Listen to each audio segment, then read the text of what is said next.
Alright, hey guys, Vrelis here, and we got a strategy Saturday strategy awesome guide for you all today. So this one is finding the potential in a Pokemon.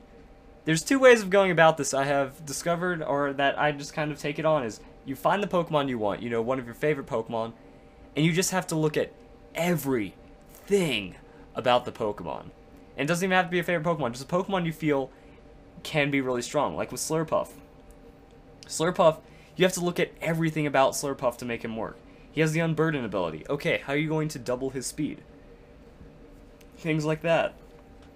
Like, not a lot of people saw anything in Slurpuff. They're like, he is designed silly and he doesn't have the best stats, whatever.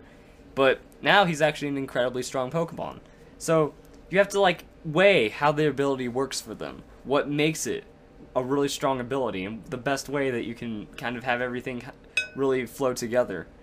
So, it's kind of like you have to look at the ability, you have to look at the moveset, you have to look at the stats, and then you have to look at the potential items. And I feel that not every Pokemon, because a lot of not evolved Pokemon can't be used, unfortunately. But there are a couple of not evolved Pokemon that are useful because of Eviolite. So back to what I was saying, so you need to look at everything about the Pokemon, find out every combination. No one really saw a use for Luminous Moss. I haven't found another really use for Luminous Moss until that. So Slurpuff made use of an item that isn't really used. His ability is the only thing that makes him as broken as he is. He would still be a really strong Pokemon, but getting Unburden, that lets you combo into so many other things. It's what makes the Belly Drum set really useful. And then you have to look at how his stats balance out. Are you going to go with a pure offensive build? Are you going to try to be a little more tanky? The reason why I started running the 240 in one EV as the highest EV instead of 252 is because for defensive stats, I feel you can round out the stats a lot better. If you're putting 3 points into defense instead of hit points, if your hit points is already high enough, those 3 points would be used better to negate damage and then get bonused by the defense. So, I mean, if you're using Stockpile 3 times, it's 2.5 times. So now that 3 becomes, I can math, like 7, 8 points. So by putting those, you're losing 3 health for 8 points of defenses when fully stacked. So I feel it gives you enough balance. The only exception to the 240 rule is that you always want to put 252 into speed. That way you don't risk getting outsped. It's kind of the idea. So, when you break it down like that, there's a couple things that you just need to try to figure out. It's like, is my Pokemon going to excel from being tanky? Is he going to excel just being a lot more offensive? What items work best with him? He's really fast, so do I give him a Life Orb, or do I Choice Band it? Choice Scarf is a really big item to look into, because the 50% speed boost, it's like a free stage in speed. And it makes it to where, you now have a lot more options. Because Pokemon that were being outclassed by a lot faster Pokemon due to having a wide weakness are now not as susceptible. Or it takes an already really strong Pokemon to make sure they get coverage against everything. A Choice Band Garchomp will lose to a Choice Scarf Garchomp most of the time.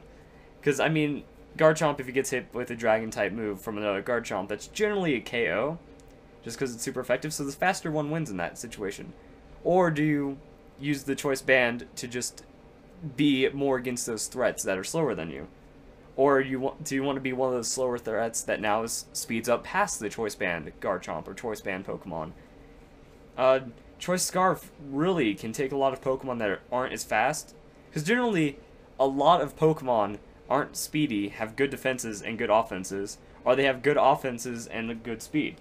So tanky Pokemon can benefit, there'll be 2-3 hit KO Pokemon that you give them a Choice Scarf and they'll be contending with other sweepers. Which is a really good thing to have if you're trying to look for a Pokemon to make them stronger. With moves, look for the moves that can bulk up. This is kind of where I get into the other way that you can find a Pokemon to work for you. Their moveset. If you start with a Pokemon, look at the moves, you can always do it the other way around. Look at the moves that work, and then find Pokemon from that list. Stockpile.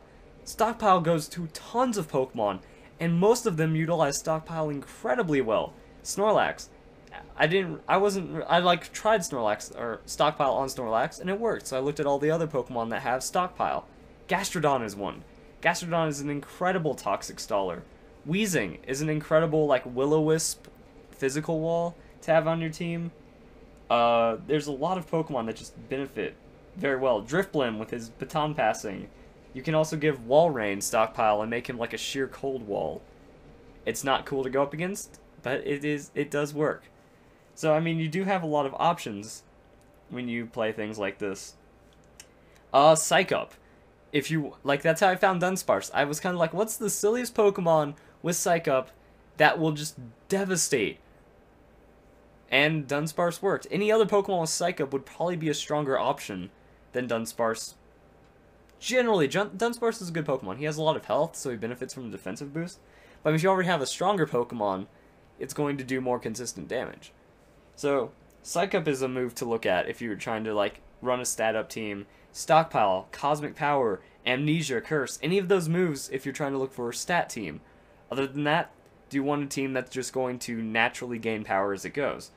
Swords Dance. Look for Swords Dance on a Pokemon that isn't really used, but with a double offensive power could be really strong. There's just a lot of things that you can look at and unlock a lot in Pokemon. So, that's about all I can say today. I feel like I've already talked quite a bit, and it's just kind of look at the Pokemon or look at the moves and try to find the best in it. Make the ability synergize with an item that really hasn't been used in that combo before. Find moves that cover for weaknesses. Find moves that make the Pokemon stronger, and then excel past the opponent Pokemon.